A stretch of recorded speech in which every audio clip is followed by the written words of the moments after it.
తిరుమల, తిరుపతి,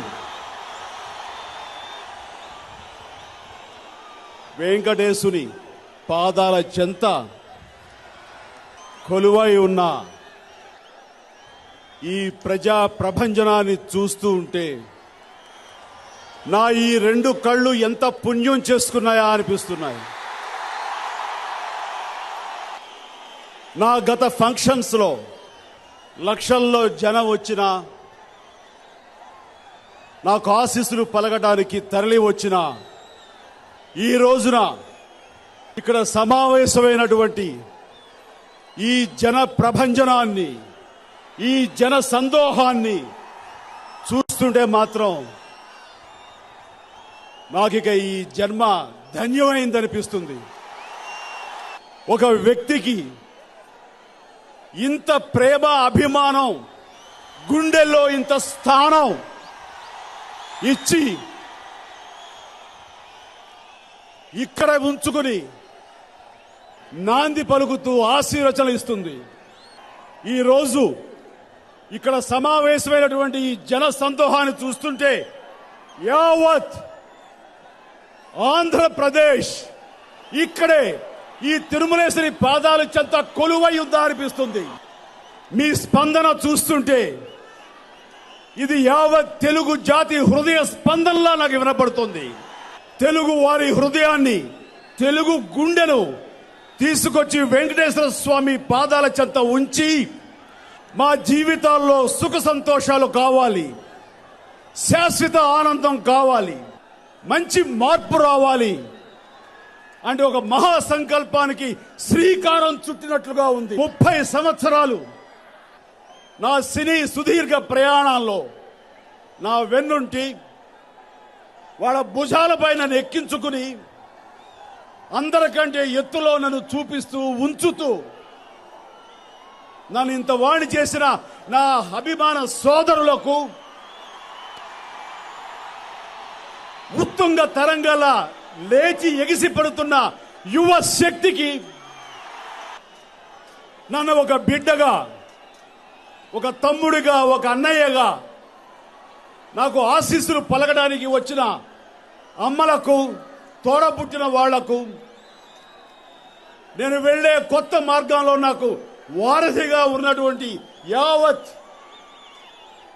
మహిళా శక్తికి, ఇంత జనంలో కూడా అంగవైకల్యం ఉన్న మానసిక స్థైర్యంతో ఇక్కడకు వచ్చి నాకు జేజేలు పలకాలని వచ్చిన అంగవైకల్యంతో ఉన్నటువంటి ఆ సోదరులకు, ఆ దేవుని బిడ్డలకు, ఎంతో దూరం నుంచి వచ్చిన కర్షకులకు, కార్మికులకు, చేనేత కార్మికులకు, రకరకాల కుల వృత్తుల వారికి రెక్కాడితేనే గాని డొక్కాడని పరిస్థితుల్లో 2-3 రోజులు కేవలం ఈ సభకు వచ్చి నాకు ఆశీస్సులు పలకాలని విచ్చేసినటువంటి బడుగు బలహీన వర్గాల ప్రతినిధులకు, ప్రతి ఒక్కరికి ఈ రోజున టీవీల ద్వారా ఈ యొక్క అద్భుతమైనటువంటి, చారిత్రాత్మకమైనటువంటి ఈ యొక్క సమావేశాన్ని, ప్రభంజనాన్ని వీక్షిస్తున్న 50 మంది ప్రేక్షకులకు,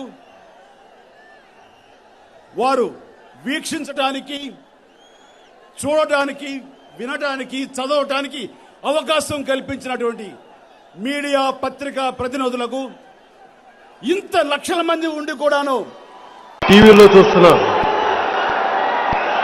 ప్రతి ఒక్కరికి రాష్ట్రం నలుమూలల, దేశం నలుమూలల ఎక్కడైతే తెలుగు వారు ఉన్నారో ఈ ప్రోగ్రాం చూసిన ప్రతి ఒక్కరికి పేరు పేరున నా హృదయపూర్వక నమస్కారాలు.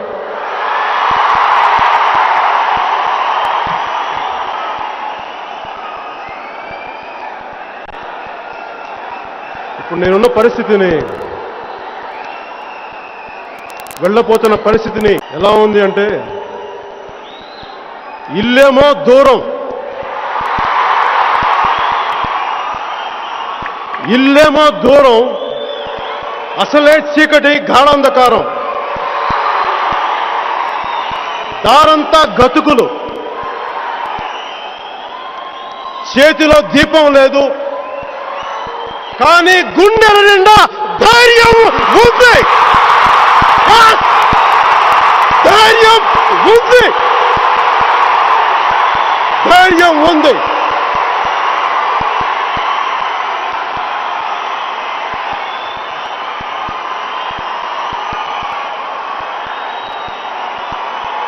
ఇది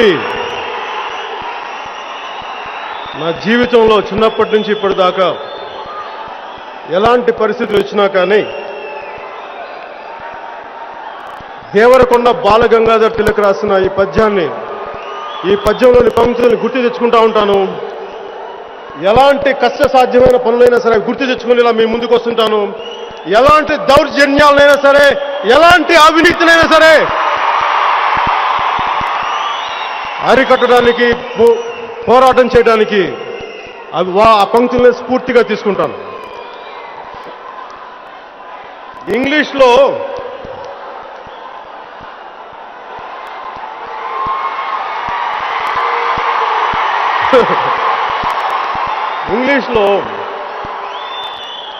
సేయింగ్ ఉంటుంది, to live greatly you have to risk greatly. అంటే చాలా గొప్పగా బతకాలంటే చాలా విపరీతమైన డేంజర్స్ని వెతుక్కోవాల్సి వస్తుంది.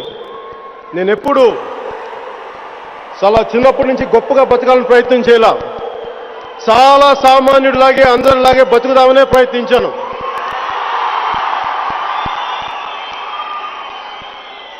కానీ ప్రతిసారి చిన్నప్పటి నుంచి నేను చేసే పనులు ఆయా స్థాయిల్లో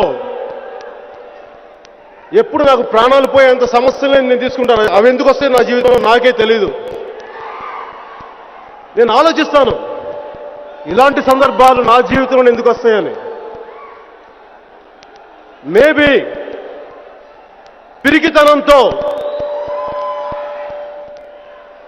నీ బాంఛంతరా, నీ కాల్ముక్త అనే బానిసని కాదు కాబట్టి.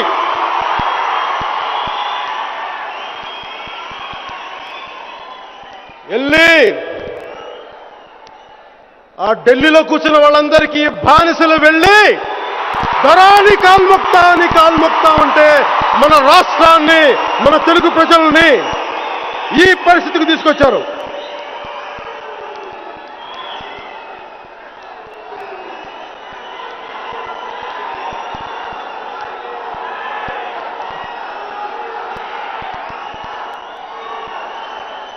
సరిగ్గా 5 సంవత్సరాల క్రితం ప్రజారాజ్యం పార్టీ, అన్నయ్య చిరంజీవి గారు స్థాపించిన పార్టీలో అరే అన్నయ్యకి నేను ఎదురొస్తానా, అన్నయ్య మీద నా కోపం ఉంటుందా? ఉండదు. చాలా గొప్పగా బతకాలంటే వాళ్ళెవరో ఢిల్లీలో చేసిన పనికి అన్నయ్య మీద ఎందుకు కోపం చూపిస్తాం?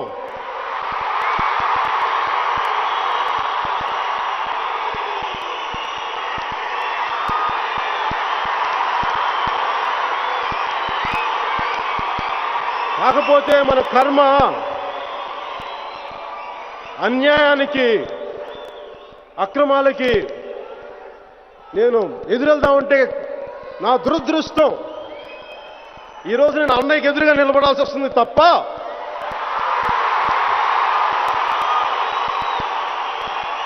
గుండెల్లో ఉన్న అన్నయ్య మీద ఎదురుగా కాదు, ఎదిరించి కాదు.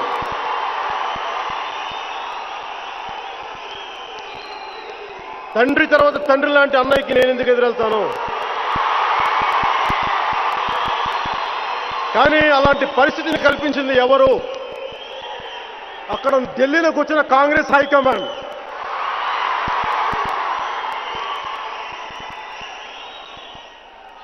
ఏదో శుభ్రంగా సినిమా